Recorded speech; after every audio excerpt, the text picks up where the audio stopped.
Today, we're going to talk about how nihilism could be a terrible form of copium. Now, a lot of y'all may reject this immediately, being like, no, like nihilism is a fully defensible philosophical position, which I think is fine. Like, this is not a channel about philosophy. This is a channel about human beings. And the problem is that when you take this existential philosophy that life has no meaning and you stick it inside a human being, it causes all kinds of problems. And this is something that I really kind of struggled with as a psychiatrist, because I noticed that people would come into my office and some of them would really lack meaning or purpose in life and others didn't. And I always asked myself, okay, from an objective standpoint, if we say that life has no inherent meaning because we're not worried about God or religion or anything like that, how is it that some people are able to find meaning and other people aren't? So literally, I want y'all to think about this, right? So there are two human beings who are moving through the exact same world, have relatively similar experiences, and yet one person is able to find meaning and someone else is not able to find meaning. They look at the world that they live in and they say there's no point to any of this. And it turns out that the reason for that is because the way that their brains interpret their experiences, the dopaminergic responses they have, the way that they think in response to a given situation is actually different. But that's not the problem. The reason that I'm really concerned about nihilism is because it's bad. So let's take a look at the data. The relationship between purpose in life and depression and anxiety, a meta-analysis. The mean weighted difference between purpose in life and depression was negative 0.49. The purpose in life and anxiety mean weighted effect size was negative 0.36. So this basically means the more purpose you have, the less depression and anxiety you have. And both approach deficits and avoidance motivation are argued to play a role in the relationship between purpose and psychopathology, with greater purpose potentially limiting avoidance tendencies and reducing the effects of depression and anxiety. Now, this is the core of the problem, okay? Is that if we lack purpose in life, we are less likely to engage in difficult things. And as we are less likely to engage in difficult things, i.e. greater avoidance behaviors, this will sort of narrow the scope of our life. And this is where Ernest Becker described this incredibly well in their book, The Denial of Death. The more you shrink back from the difficulties and darings of life, the more you naturally come to feel inept. The lower is your self-evaluation. It is ineluctable. I don't know what that word means. If one's life has been a series of silent retreats, one ends up firmly wedged into a corner and has nowhere else to retreat. This state is the bogging down of depression. Fear of life leads to excessive fear of death. Finally, one doesn't dare to move. The patient lies in bed for days on end, not eating, letting the housework pile up, fouling the bed. So y'all may say, okay, but if we look at Nietzsche's philosophy, he says that there's no inherent purpose in life, so life has to be discovered. Fair enough, right? So I'm a big fan of discovering purpose in life. But the question still remains, how do we find that purpose in life, right? What is the process that gets us to purpose? And this is where things become really, really scary, because unless we understand what nihilism truly is from a psychological perspective, from a neuroscience perspective, it will be very difficult to find purpose. So when I work with human beings, what I find is a description that's very similar to this, okay? So you're living your life and you don't really see a point to it, right? There's I don't want to be one of these plebs that's just eat, drink, and marry, be captain of the football team. I can't be captain of the football team. Go to college, get some dead-end job, and then what? What's the point of all of this? What's the point of all of the grind? And as we sort of ask ourselves, what's the point of this stupid grind, which, by the way, is produced by your brain, which we'll get to in a second, right? Because there's a lot of human beings out there, a lot of normies that are all into the grind, and they're so I want to get a nice handbag, and I want to get this Instagram post, and I want to get this kind of fancy carrot ring, and then I'm going to do this, and I'm going to do this, and they're these people who are kind of these empty-headed fucking normie plebs who are living life. And then there's some of us who are thinkers, right? Who look at this and we say, this life is empty. But then the problem is that as we go through life, okay, we are faced with these little challenges, these little things, should I get up at 5 a.m. to meditate every day, or should I get up at 6 for work, right? We face all these little challenges. Should I go on this dating app? Should I go to the singles meetup? Should I go to this networking event? Should I polish up my resume? There's all these little things in life. And when you're facing life with sort of like, what's the point? You have a series of silent retreats. You're like, I don't think so. I don't think so. I don't think so. And then that creates a huge problem, because the more that you retreat from life, the more that the normies move forward and the more further behind you fall. And then it becomes really hard to engage with life because you don't see a point to it. When people hear about our coaching program, their first response is usually, why would I work with another human being when I can watch YouTube videos all on my own? Working with a coach is about amplifying your time and effort. We're great at wanting things and even making some progress, but we usually struggle with follow through or have some kind of setback. And that's exactly where working with a coach can help. Coaches provide personalized support to help you set appropriate goals, make progress, and even work through setbacks. Just let us know what your goals are, what kind of support you're looking for, and we'll match you with the best coach for your unique needs. Check out the link in the description below to see if coaching is right for you. And the other problem with this is the more nihilistic we become, the less point we have to do things. What ends up motivating us, right? So if we're not motivated by some grander sense of purpose, we end up being more vulnerable to things like escape behaviors. So let's take a look at Viktor Frankl's Man's Search for Meaning, which is a wonderful text on nihilism, sort of the intersection between nihilism and psychiatry. Moreover, there are various masks and guises under which the existential vacuum appears. Sometimes the frustrated will to meaning, that's like finding a purpose in life, is vicariously compensated for by a will to power, including the most primitive form of will to power, the will to money. In other cases, the place of frustrated will to meaning is taken by the will to pleasure. That is why existential frustration often eventuates in sexual compensation. We can observe in such cases that the sexual libido becomes rampant in the existential vacuum. Okay? So I know that's kind of complicated, so let's understand this. So if we lack purpose in life, it's going to get replaced by something. And this is where, I kind of talk about all of the normies, right, that leave you behind. But I would say more than 50% of nihilists that I've worked with are actually incredibly successful people. So since they have no purpose in life, since they have nothing driving them forward, and medical students are the best example of this, right? So since there's no, I don't actually have a reason to do anything, I fill it up with other stuff. Yeah, why am I going to become a doctor? Because then fucking women like doctors, right? And then I'm going to have money, and then I can go on vacation, and then I'm going to be somebody. So a lot of people will chase things like investment banking or private equity or lots of money, lots of power. They'll try to become alpha males, and I don't really have a purpose in life, so I'm going to go to an alpha male boot camp so that I can be powerful. And once I have powerful, I can do whatever I want. And in the absence of meaning in life, they will chase pleasure. And this is also where we can see that there are studies that show that meaninglessness in life is correlated with things like addiction, is correlated with things like pornography addiction, alcohol addiction, marijuana addiction. So if we don't have a driving compass forward, we will replace that with something empty. It'll be the search for power without purpose, right? It's not like I want to be powerful so that I can do something good in the world. Or people may even say that. I hear this all the time in medical student interviews where they're like, yeah, I want to help the world. And it's like, okay, you don't have to go to medical school for 4 years and residency for 3 years to help the world. You can go to a soup kitchen today, right? You can spend the next 4 years of your life helping people in the soup kitchen. You will probably help more people than you will in 4 years of medical school.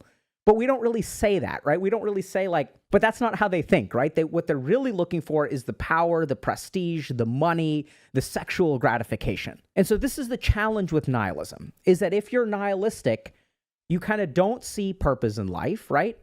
You retreat from life in some ways. And even if you're very successful, you may have noticed that you retreat from life in subtle but very important ways. So even if you're successful, there are probably all these chances where you could have done something good. You could have made art. You could have made music. You could have become a video game developer, but instead you joined a private equity firm, or you ended up working for one of these gigantic evil tech giants.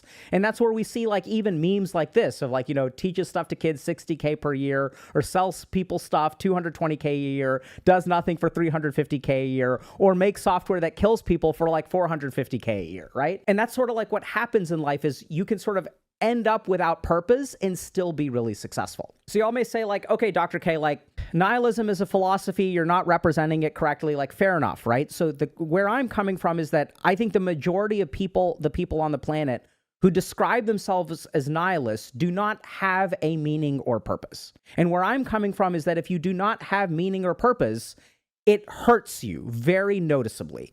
So here's a paper that shows purpose in life predicts allostatic load 10 years later. We found that greater life purpose predicted lower levels of allostatic load at follow-up, even when controlling for other aspects of psychological well-being potentially associated with allostatic load. Now, this begs the question, what the hell is allostatic load?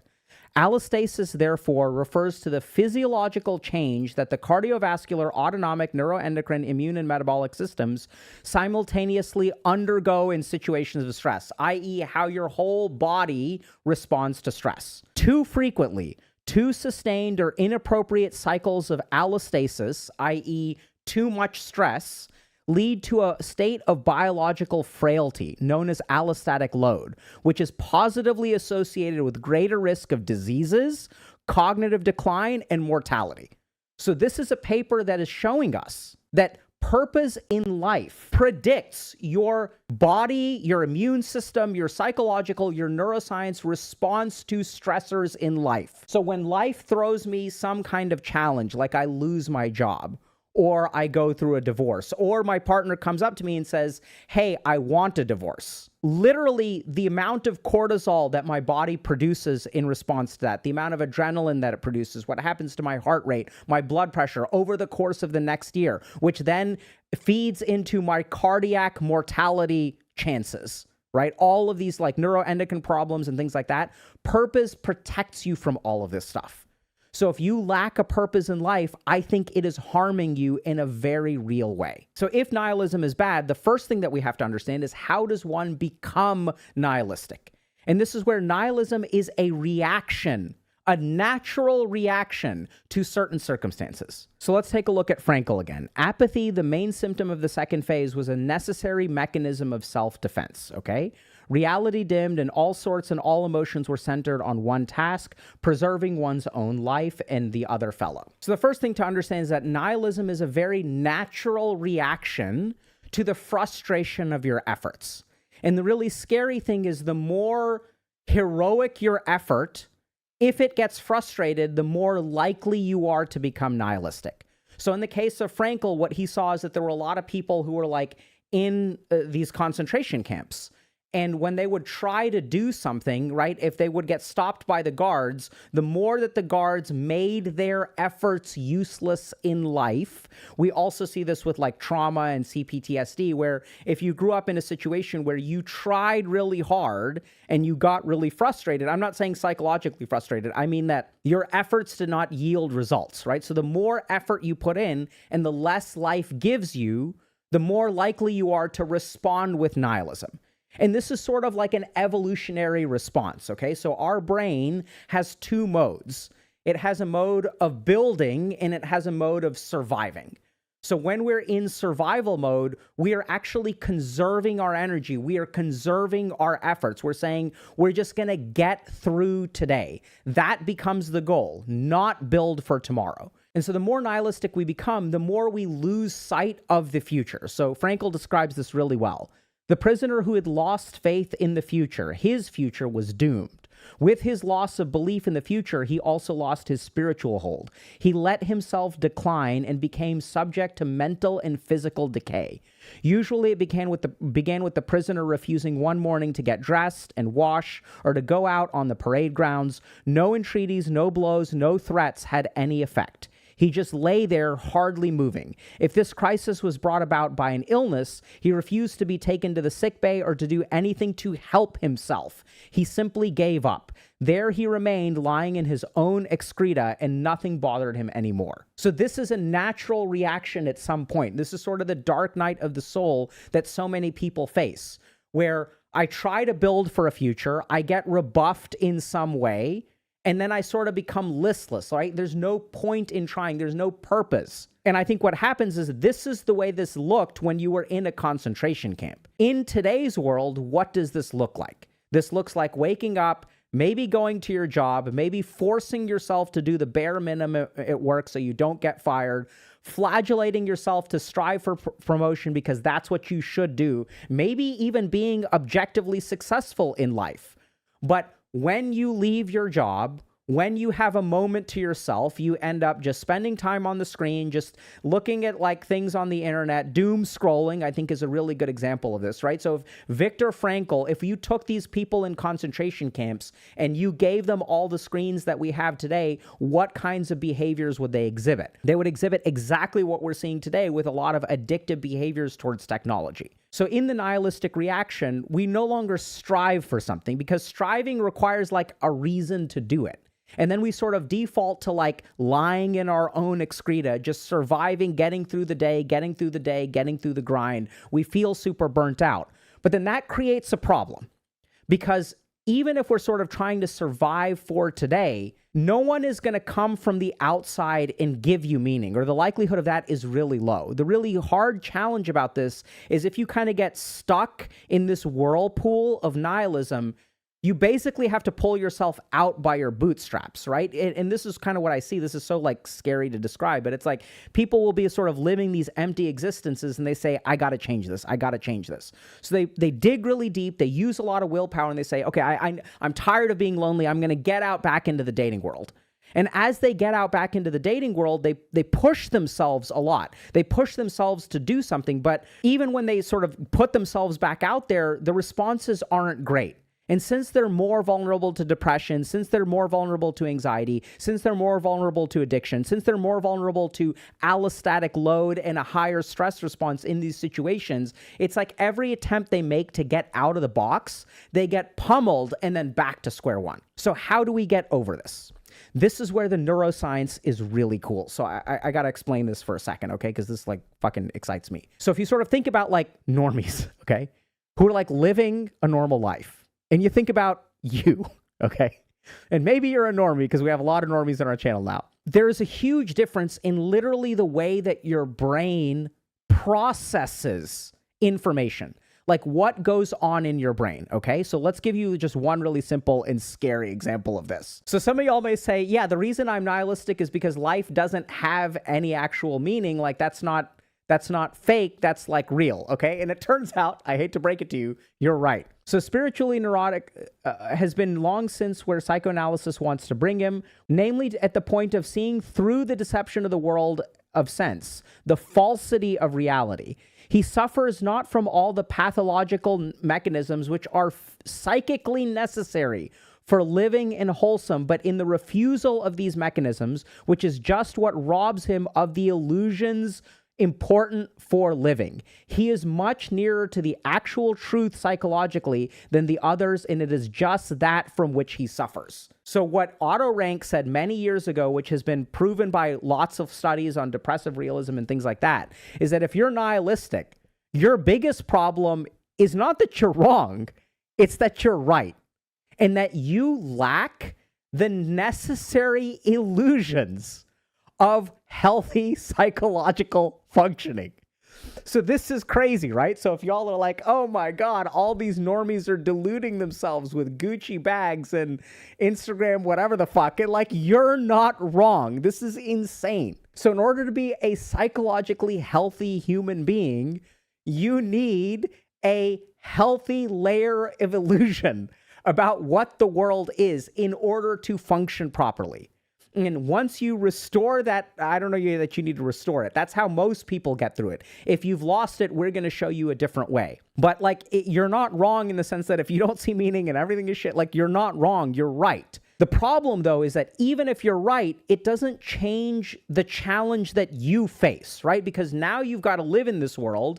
It's not enjoyable. You're surviving. You're not thriving. And while the normies may be able to thrive because they have an illusion, you're unfortunately, I'm sorry, going to have to work harder. But I'm here to help you. So don't give up hope. That's why we're making this video, because there is a path. If you've lost the illusions of life, I want to lay out a path that, fingers crossed, will help you find meaning while maintaining your real version of life, okay? We don't need to restore our illusions or delude ourselves. We just need to understand what's going on, okay? So here's the first thing you got to understand about your brain. So people who are more likely to be nihilistic and lose purpose in life probably have alterations of their dopaminergic circuitry and are more prone to anhedonia. So one really good example of this is that a lot of people that I've worked with that I think are kind of like nihilistic have something called social anhedonia, which means that the amount of dopamine that is secreted in their brain through social interactions is lower than normal. So you know how like some people like small talk and they're like, they just enjoy small talk, and it's like you find small talk to be incredibly boring. So I don't know if this makes sense, but literally in the brains of people who like small talk versus don't like small talk, their dopaminergic response is different. So some people get actually a decent amount of dopamine from just talking to another human being. Their brain is simply wired that way. And some of us find that just to be like annoying and a waste of time, okay? So there are alterations in your dopaminergic circuitry if you are nihilistic. And what that sort of means, let's like think about the implications of that. That means that when you take an action, the inherent amount of pleasure that you experience is going to be lower than someone who is not nihilistic. And if we think about the implications of that, that means that it's not fun for you, which means that your reinforcement towards that behavior is less. And if that reinforcement towards that behavior is less, that means that our motivation starts to decrease. If our motivation starts to decrease, we move further into the camp of just existing and being triggered by our environment to do the bare minimum, right? So when our environment pushes us, we do it, but then we return to our state of just kind of sitting there. So there are alterations in dopaminergic circuitry, okay? Second thing is that people who are nihilistic tend to be very, very ruminative. So if you literally look at like a non-nihilistic person versus a nihilistic person, the amount of time that a nihilistic person spends in their own head is way higher. So they tend to be thinkers. So this also becomes really, really like functionally important, because if I'm stuck in my own head, there's sort of like this inverse correlation between being in my head and acting. Whereas if we think about all these like bots, right, who are just like, da, da, da, da, da, da, I'm going to do this and I'm going to do this and I'm going to do this. Isn't life fun and joyous and grand? And I'm going to go sit in the park and enjoy the sunshine, right? They're not stuck in their own head. They're out there like living life, whereas we're sort of trapped in our own head. And there are associations with rumination. Literally, when you have one thought, the likelihood that that will lead to another thought, which will lead to another thought, which will lead to another thought, that you will spend an hour, 2 hours, 3 hours thinking is way higher. And if we look at nihilistic philosophers, like they were thinkers, and chances are you're a thinker too. The next thing to keep in mind is that this is what makes it so bad. So thinking in and of itself is not a problem. Even being stuck in your head in and of itself is not necessarily a problem. Maybe it correlates with less action, which is maybe a problem. The other problem with nihilists is that the content of their thinking is usually about themselves. So there's some evidence that they have hyperactive default mode networks. So the default mode network is the part of your brain that thinks about you. So what that sort of means is not only are you ruminating in your head, but the content of your rumination is focused on yourself in some way. So either you're thinking about how much of a loser you are, you're thinking about how hard things are for you, you're thinking how much you wish you were like other people. So you are thinking about yourself in some way. So these are 3 neuroscience traits which will predispose you and are mechanisms for nihilism. So now the question becomes, okay, are you screwed? Absolutely not, right? So the cool thing is that if we look at nihilism, there's a group of people, like Viktor Frankl is kind of at the top of the list, where he also did a lot of psychotherapy, developed his own thing called logotherapy, which basically, if you have lost the illusion of the joy of life, how do you go about finding meaning and purpose? Because if you can find meaning and purpose, the advantage of that is your avoidance behaviors, your escapism, your chasing power for its own sake, money for its own sake, sexual gratification, pornography, being an alpha male, whatever, for its own sake, and sort of having this kind of empty life, right? Does this kind of make sense? Like so many of the alpha males that I run into, they actually lack meaning in their life. They're not like, their purpose is to be an alpha. They're like, I'm devoting all my efforts to being an alpha. Whereas I look at all these quote unquote beta males, slightly overweight dudes like at the playground who are like living their life with their wife and their kids, and they're just like living a normal life, and they're kind of having fun, and they're sort of like life is good and life is enjoyable, and they're just living it. So how do we get there? So there are a couple of fundamental things that we need to change that will hopefully give us the requisite building blocks to find meaning in life. And now this is, I got to explain this for a second because it's kind of confusing. A lot of people will try to find meaning, but you can't find meaning. That's why it's so damn hard. What you have to do, so if we're saying that neuroscience, a certain kind of neuroscience activity predisposes you to nihilism, it should follow that if we reverse that neuroscience activity, meaning will more easily be found. And that is what I have seen as a psychiatrist. It is not about waking up one day and asking yourself, what is the purpose of my life? It is changing the way that you interact with life so that your brain turns on in some ways. And then you'll I know this sounds insane, you will wake up one day and you'll be like, oh, I have meaning. Like literally, that is the most common thing. You don't find the meaning. You give your brain the right building blocks so that it pieces together the meaning for you. Okay, so what are those building blocks? The first is to ask yourself, what makes life meaningless? Not that life is meaningless, okay? You have to ask yourself, what makes life meaningless? And it's kind of interesting, right? So it's kind of like life would have meaning except this thing is in the way. And so if you ask yourself this question, and it's not an easy question to answer, because if you kind of think about it, like you really have to like work towards answering this question. I would recommend that you go on like a 4-hour hike in a safe way or whatever, and really think about the question, what makes life meaningless? What is it that makes an absence of meaning in your life?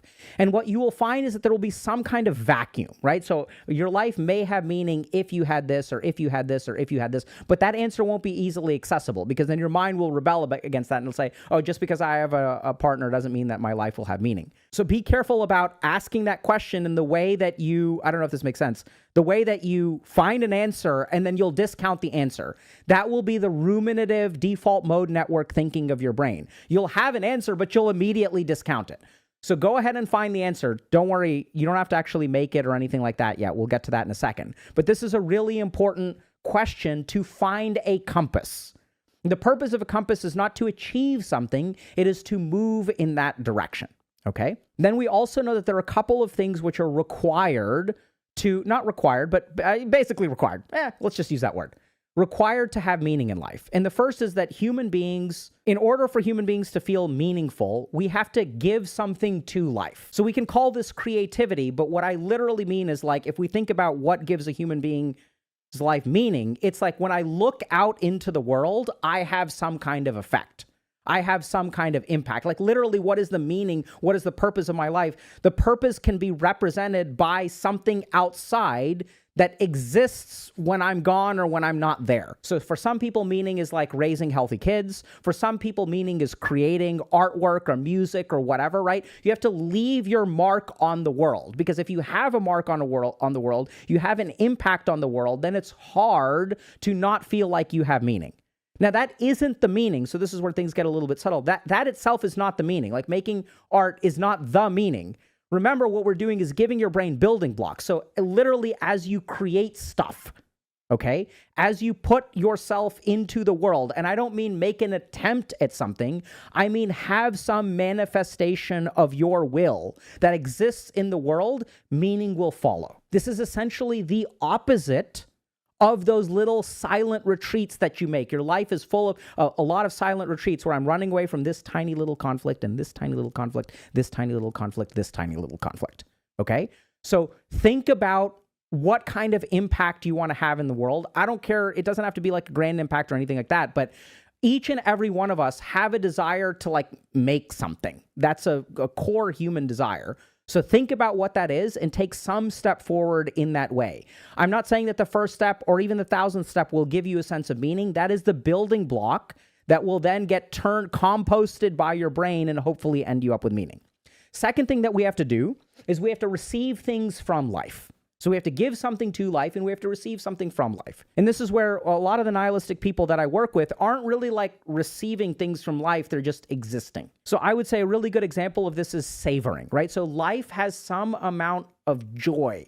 Like true joy, not dopaminergic pornography usage, video game stuff. I mean like joy. Nice things can happen to you. This is where we go back to something like go to an art museum and then like lay out on the lawn and just like enjoy what life has to give you. Even if you enjoy, even if you, if you're like one of these people who's like eating tendies or whatever all the time, like you can still savor your tendies, right? Don't watch anime while you're eating your tendies. Sit there and be like, wow, like these tendies are really amazing. Like, let me enjoy these tendies. I have some ranch dipping sauce. I've got some barbecue sauce. I have some buffalo sauce. Like, let's go tendies. So try to savor life. Try to give what life is trying to offer you stuff. But as long as your head is trying to like I don't know how to say this, like as long as you're trying to min-max the dopaminergic extraction from your brain, you won't be able to savor life. And the third thing, and this is really important, is the one thing that you can truly control in life is your attitude towards what life sends your way. And what we tend to find in people who are nihilistic versus people who are not nihilistic is the attitude with which they receive things. So the next time that something bad happens to you or something good happens to you, pay attention to how you receive it. When something good happens to you, does some part of you say, oh yeah, this is going to be worthless. It's never going to be enough. It's one step in the right direction, but I have 1,000 directions to go? Is that how you're receiving life? Or when you have a setback, do you consider it a failure? Oh yeah, now that this thing happened, I'm never going to be successful. Do you take a setback as a failure? So really pay attention to the way that you are receiving life. My hope is that if you do these three things, have something that you give to life, have something that you receive from life, and pay attention to and hopefully alter the way that you receive what life gives you, then you will give your brain the building blocks to finding purpose.